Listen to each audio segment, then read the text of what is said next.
How far would someone go to trap us and hurt us? What if there was a machine capable of shunting people around a game board as big as real life? I remember now. This week on the Comic Book Report, we're talking about Grant Morrison and Jay Lee's Fantastic Four, 1, 2, 3, 4. Stick around, check us out.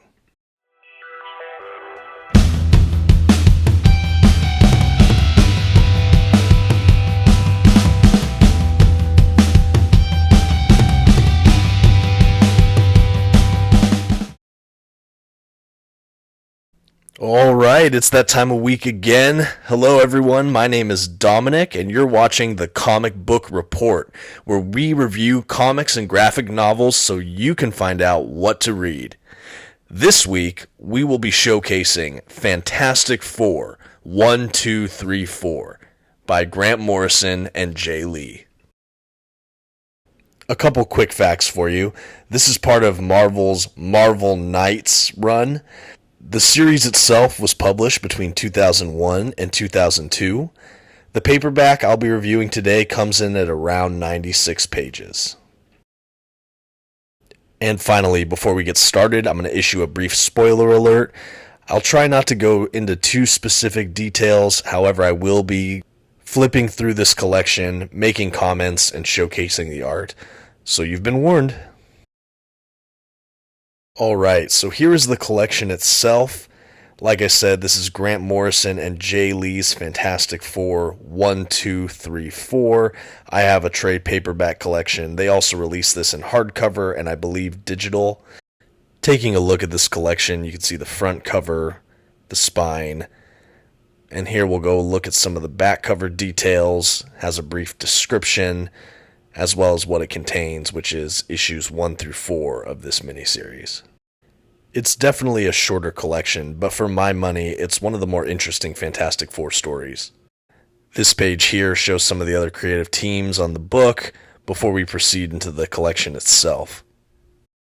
So, you might be asking, what is Fantastic Four, 1, 2, 3, 4 even about? It's a little hard to say, but I guess I would describe it like this. Basically, the Fantastic Four are between missions, and tensions are high with the first family of Marvel. All four members are kind of at odds with each other. They're kind of stretched emotionally and relationally to their breaking points, and in the midst of this, they fall into the trap of some of their most iconic and classic villains. The collection itself is really unique to me because Grant Morrison does a great job of deconstructing these characters. What's at the core of some of their relationships? Where are they flawed? What happens when they're stretched to their limits? If you've never read anything by Grant Morrison before, he's a really prolific comic book writer. In my mind, he's most notable for works that really play with some heady, cerebral, surreal concepts. And this is no different. Coming alongside Morrison, we have the artist Jay Lee. His artwork, again, is one of the more stylized and specific works that I see when I read comics. I was first introduced to him when I read things like the Dark Tower graphic novel series, like A Gunslinger Born. I'm a big Stephen King fan, so when I found out that Marvel was producing a series of graphic novel prequels, I had to get a copy of those. Some of the other Jay Lee work I've read is the Superman-Batman, or Batman-Superman series that came out in the New 52. I read the first couple issues. Really liked it. I like to see his artwork on some of those iconic characters.